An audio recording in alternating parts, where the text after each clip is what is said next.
There are hundreds of drugs available to treat a multitude of diseases. Unfortunately, medication does not work the same in every person. It is estimated generally as a rule of thumb that only 60% of people that are being treated with a certain drug actually get the benefit that they want. Others might have severe side effects, and again, others might not have an effect at all. And these differences, again, are caused by genetic variations. So people react differently to certain medication based on their genetic profile. And this is what the Pharmacal Sensor is trying to look at. The concept is like this. When you swallow a drug, it reaches your bloodstream, and it's actually, biologically speaking, not supposed to be there. So certain enzymes in the liver recognize these foreign substances and start to break them down. So I have a headache, I take a painkiller for headaches, and it goes into my bloodstream. The liver recognizes this substance that's not supposed to be there. It grabs onto it, it chemically modifies it, and this then is a trigger for my kidneys to filter it out of the bloodstream and remove it from the body. And this causes the drug to first increase in my bloodstream and then eventually be broken down again. This is also why certain drugs need to be taken every day for a long period. So the amount increases, the body's starting to break it down again, and then I need to take it again, so that I always stay in a certain level where I get the benefit from the drug. And this is the normal process. However, if a certain genetic variation disables one or more of these enzymes, this can severely inhibit the breakdown.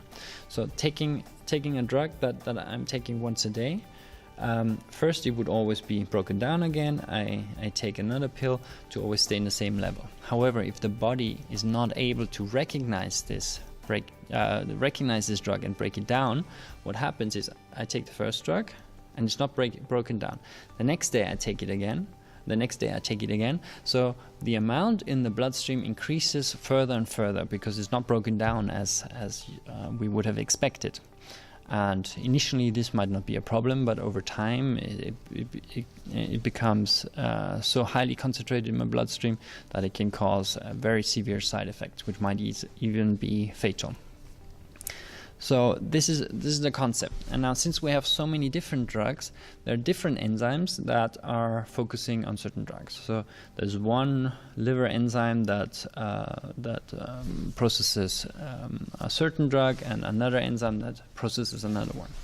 So what we're doing here is we're testing a lot of these different enzymes, and we are checking if they are able to carry out the function effectively. This could then lead to the effect that one of the enzymes might be disrupted through a genetic variation, which means that all of the drugs that this enzyme would break down are potentially dangerous for me. So I should use a lower dose of this drug, or switch to another drug if possible that is broken down by another enzyme. So if you read the introduction, you're going to hear what I've just said in a little bit more detail. And if you click on the genetics, you will find out the results. So what we did is we tested 9 different genes in your genome that are together breaking down a large multitude of all of the drugs that are out there. So drug category 1, for example, means that the gene 2D6 is responsible for breaking down all of the drugs in category 1. This is likely to be a little more than 100 different drugs that are being metabolized or broken down by this gene. Now we're looking at 5 different genetic variations in this gene that are common. So we can find out this genetic variation is not present because the gene is active. This genetic variation is also not present. However, the last one in this example at least is present, and the condition of the gene is that it is inhibited, that it is disrupted in its function. And that also means that the drug metabolism, its function or ability to break down certain drugs might be reduced a little bit. However, it is inhibited, it's not completely disrupted, so it's not so severe. And in the end, you see there are 4 different sections. So you might be an ultra-rapid metabolizer, meaning that you're breaking down drugs too fast. An extensive metabolizer, which means you're breaking it down at the normal rate. Intermediate metabolizer is a little slower, however your body is still able to break it down, and poor metabolizer means you're unable to break it down. Now, even though it is inhibited on one genetic variation, this is not severe enough to cause a problem. So this example here is still an extensive metabolizer, and the breakdown is pretty much normal. It's not as severe as it could be. Then drug category 2 are just different types of drugs that are broken down by a different gene. In this case, the 2C9 gene. And we're testing the 2 common genetic variations that occur here. And again, this person is an extensive metabolizer here. And if you go on, drug category 4, for example, is an intermediate metabolizer, which means that all drugs in this category are broken down at a slower rate than would be normal. And again, the other examples, drug category 8 is also an intermediate metabolizer. So here you can find the status of all of your genes, but you should only look at this in case you're interested. It's quite technical. What it really means for you, you will find in the section, the effect on relevant drugs. And you will find a long list of different drugs and their likely breakdown speed in your body. So if you look at the list, for example, in the first section, these are drugs against epilepsy. There is one drug that in this example is only broken down 50% of the time. This is, by the way, this is an about sign. This is not a minus, so maybe you need to zoom in a little bit to make sure you understand this correctly.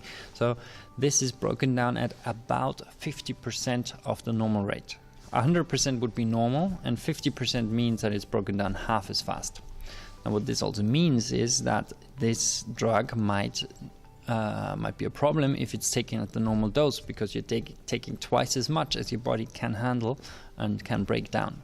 So in this case, the recommended dose might be 50% in the end. So I do need to say, do never change your own dosage.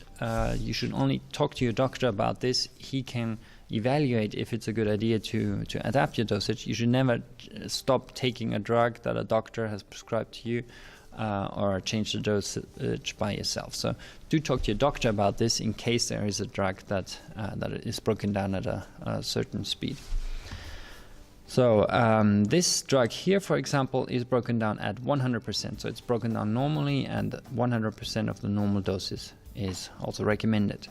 And if you go on, there's one that is broken down at 75% the normal speed, and you might also find some that are broken down at 200% of the normal speed, which means that this drug is actually broken down faster than it should be. It's not accumulating more, but it's actually removed much too fast.